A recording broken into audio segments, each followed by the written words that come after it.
गाय का स्वरूप बना करके देवताओं के पास में पहुंची। देवताओं, मेरे ऊपर जो पर्वतों का भार है वो मुझे भार नहीं लगता, नदियों का भार मुझे भार नहीं लगता, लेकिन मेरे ऊपर जब कोई दुष्ट, कोई दुराचारी, कोई अत्याचारी, कोई अनाचारी दुराचार करता है, पापाचार करता है, वो हमसे बर्दाश्त नहीं होता। मैं तो रसातल को जाना चाहती हूँ।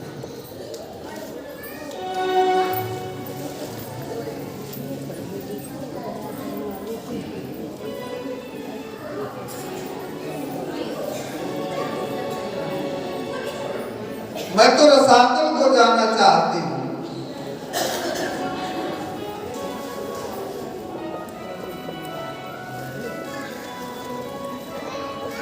भगवान को देवताओं ने कहा हमारे बस की नहीं है, चलो पितामह ब्रह्मा के पास चले। ब्रह्मा जी के पास पहुंचे, पृथ्वी की व्यथा सुनाई। ब्रह्मा जी ने कहा हम भी कुछ नहीं कर सकते, चलो। भगवान शंकर के पास चले। शंकर भोले बाबा के पास पहुंचे तो भोले बाबा ने कहा हम भी कुछ नहीं कर सकते, चलो भगवान नारायण के पास चले। भगवान नारायण कहाँ मिलेंगे? वो तो सर्वत्र हैं, सब जगह व्यापक हैं। क्षीर सागर के किनारे खड़े होकर के सभी देवताओं ने आर्त भरी वाणी में भगवान नारायण का स्तवन किया। पुरुष सूक्त के मंत्रों से भगवान का स्तवन किया। आकाशवाणी में भगवान ने कहा देवताओं से। अच्छा, वो आकाशवाणी केवल ब्रह्मा जी को सुनाई पड़ी। ब्रह्मा जी ने फिर देवताओं को बताया। वसुदेव गृहे साक्षात भगवान पुरुषापरा जनिष्यते तत्प्रियार्थम संभवत कुसुरस्त्रिया। वसुदेव के घर में हमारा अवतार होगा और तुम सब लोग ब्रजमंडल में गोपी बन बन करके प्रकट होगा। हमारे साथ में विष्णु और माया भगवती यया सम्मोहितम जगत। ब्रह्मा जी बता रहे हैं देवताओं, भगवान की जो माया है वो भी अवतार लेगी साथ में, जिसने सारे संसार को सम्मोहित कर रखा है। और हमारे साथ में भगवान ने बताया वासुदेव कला अनंता सहस्त्र वदना स्वराट। हमारे साथ में 1000 फण वाले शेष जी का भी अवतार होगा। और तुम सब लोग ब्रजमंडल में जा जा करके कोई गोपी बनो, कोई बंदर बनो, कोई मोर बनो, हमारी लीला में आकर के सहयोग करो। मैं ब्रज का मोर बनूं। देवता लोगों के हृदय में अब भावना है, अलग अलग बन बन करके देवता आ रहे हैं ब्रजमंडल में। मैं ब्रज का मोर बनूं, गाऊं राधे राधे। मैं ब्रज का मोर बनूं, गाऊं राधे राधे। मैं ब्रज का मोर बनूं,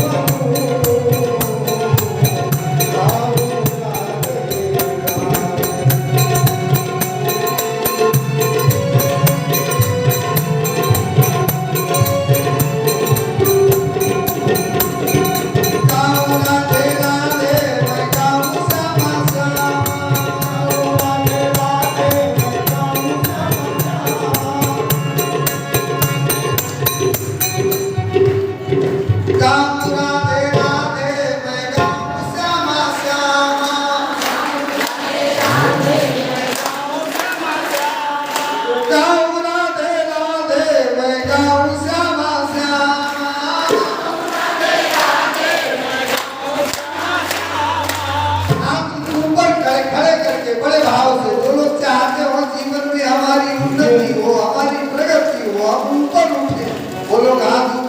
करके ताली बजाए।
बोले वृंदावन बिहारी लाल की। मथुरा के दो मंडल हैं, एक मंडल के राजा सूरसेन है, दूसरे मंडल के राजा उग्रसेन है। सूरसेन के पुत्र का नाम वसुदेव है, उग्रसेन के पुत्र का नाम कंस है। और इन्हीं सूरसेन के उग्रसेन के एक भाई हैं देवक, जिनकी पुत्री है देवकी। समय आने पर देवकी का विवाह वसुदेव जी के साथ में हुआ। कंस की बड़ी लाडली है बहन देवकी। विदाई के समय अपने हाथ से, आदमी नियम है भाई ही बहन को विदा गोद में उठा करके बैठाता है डोली में, तो अपनी बहन को गोद में उठा करके रथ में बैठाया। सारथी जो था उस सारथी से कहा है तू उतर, मैं अपनी बहन को खुद अपने हाथ से रथ हाँक करके ले जाऊंगा। और स्वयं रथ हाँकता हुआ जा रहा है। बीच रास्ते में पहुंचा, आकाशवाणी में देवताओं ने कहा, अरे कंस, जिस देवकी के विवाह में तू इतना प्रफुल्लित हो रहा है, इतना आनंदित हो रहा है, अस्यास्त्वाम अष्टमो गर्भो हंतायाम पासे अबुध, ऐ अज्ञानी, इसका 8वां गर्भ तेरा काल होगा। जैसे ही इतना सुना, घोड़ों की बागडोर हाथ से छूट गई। देवकी की चोटी पकड़ी, घसीट करके नीचे लाया, मारने के लिए उद्यत हो गया। वसुदेव जी ने कहा, भैया ये क्या कर रहे हो? ऐसा तवा अनुजा बाला कृपणा पुत्रिकोपमा, ये तुम्हारी छोटी बहन है, तुम्हारी पुत्री के समान है, और आप अपने को देखो, श्लाघनीय गुणः भवान, श्लाघनीय गुणः सूरैर भवान भोज यशस्करः, आप भोजवंश के यशस्कर हैं। सकथम भगिनी मन्यात्, आप अपनी बहन को क्यों मार रहे हैं?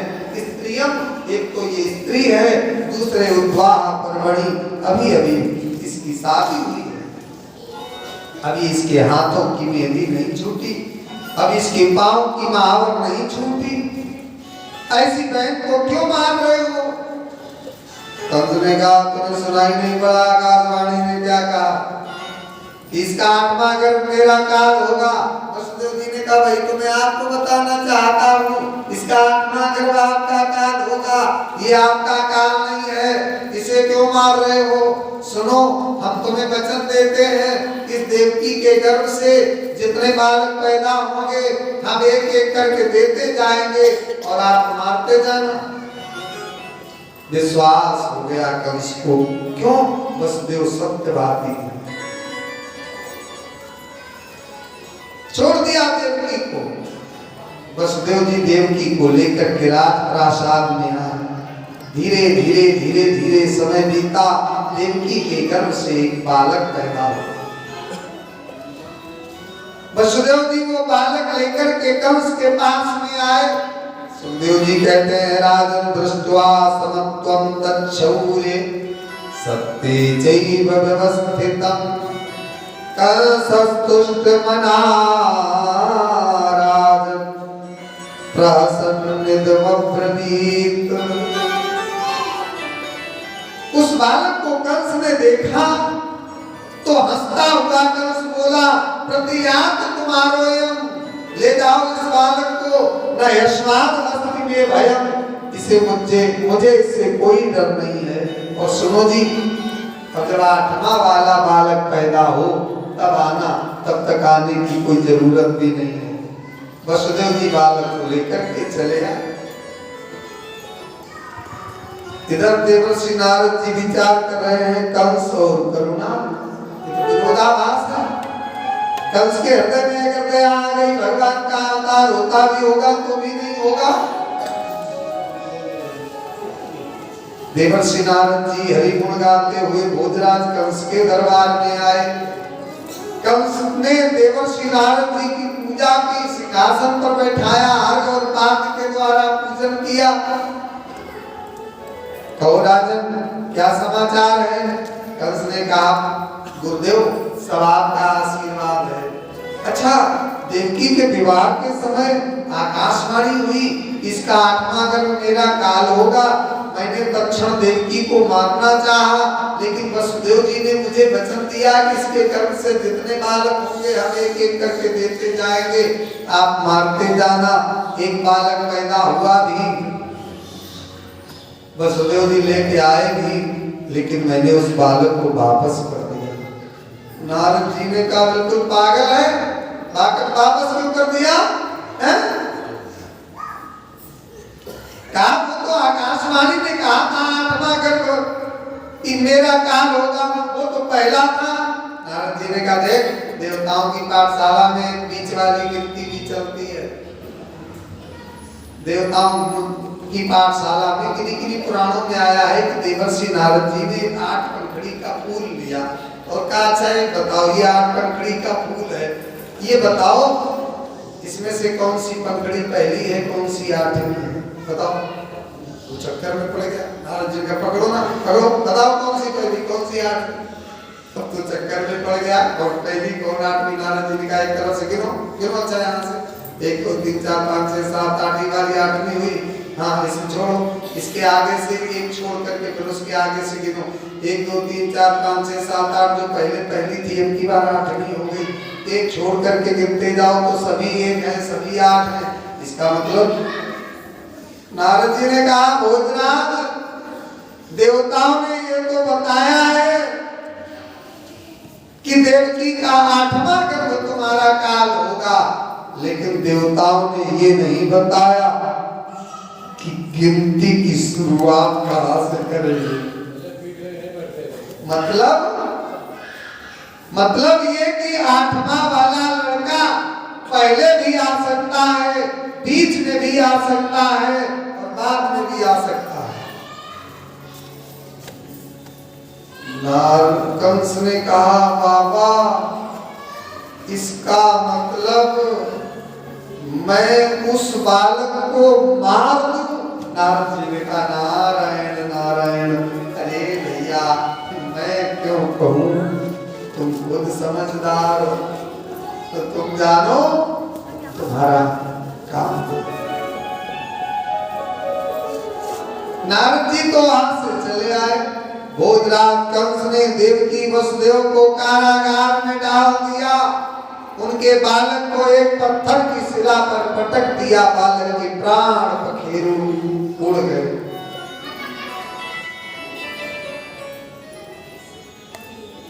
सुखदेव जी कहते हैं राजन हते सुखट सुवाले। इस तरह से देवकी के 6 बालक मार दिए कंस ने। देवक्या औग्र से मीना, इस तरह से देवकी के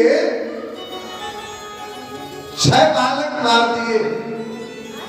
ऐसे देखो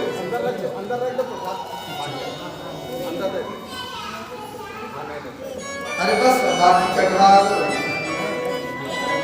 बाकी कटवा के बटवा दो। आप लोग आप ही काटो, तो कोई खास ध्यान में आ गया, कोई तो आ गया, नहीं आ गया नहीं आ गया। बोली गोविंद भगवान।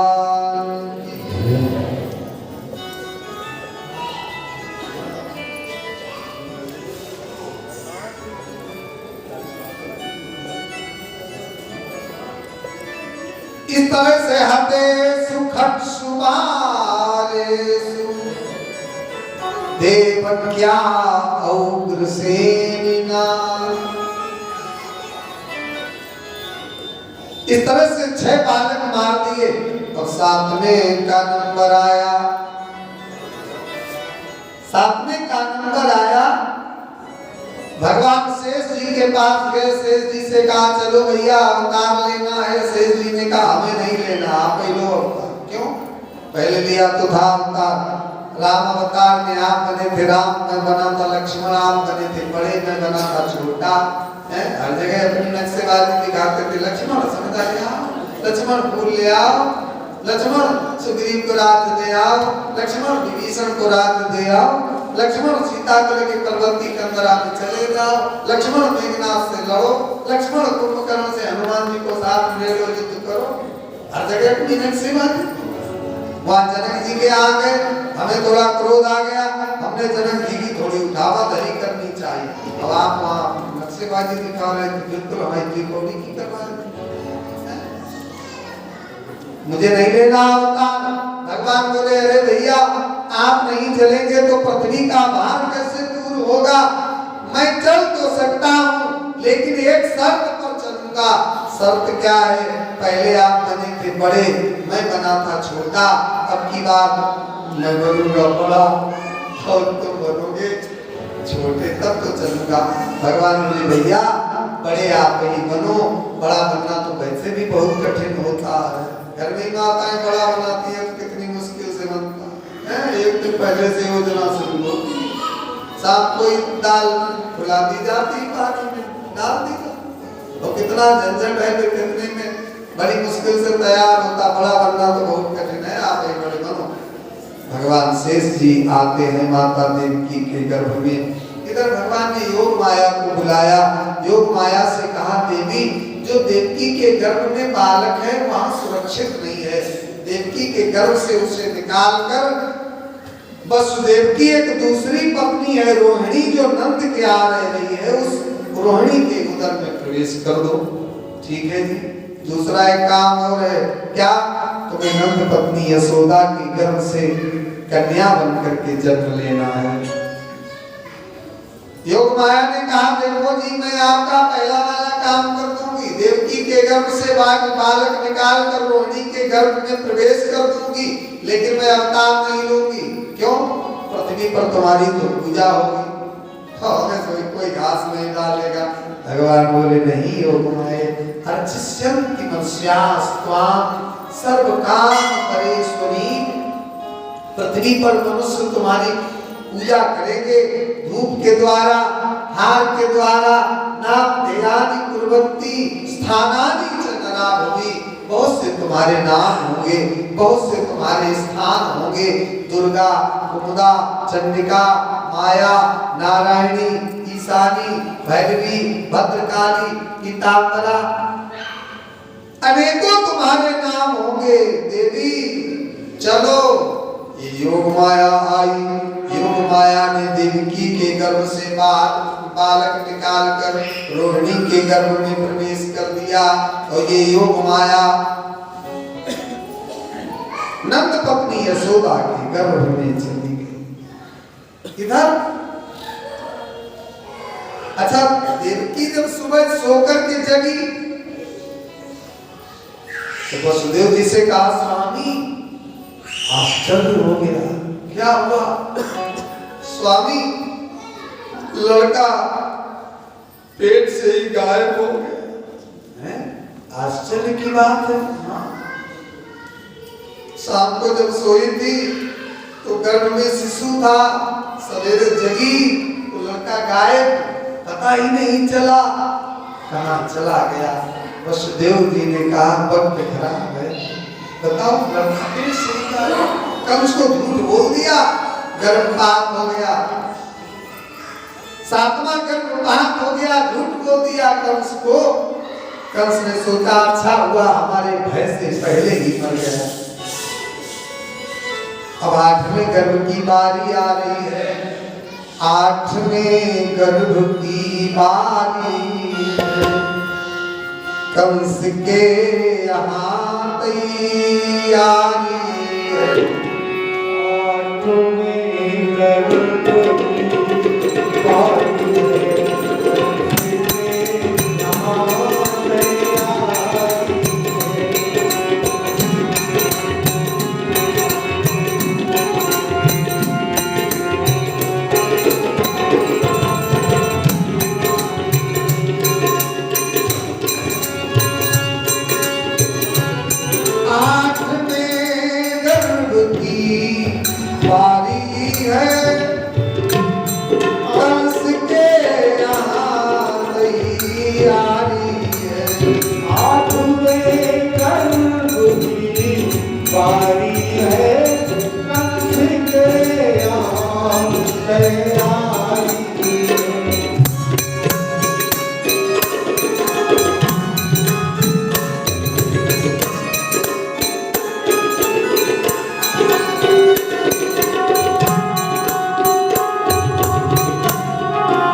जेल का पहरा सख्त कर दिया। एक दिन कंस जेल का निरीक्षण करने आया और कंस ने देवकी को देखा। तां दीक्ष कंसा प्रभयाजितांतरा विरोचयन्तीं भवनं शुचिस्मिता। कंस ने देवकी को देखा। देखो, माता के उदर में जैसा बालक होता है,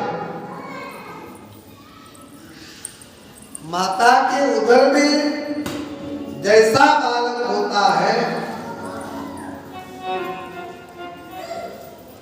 क्या माता थी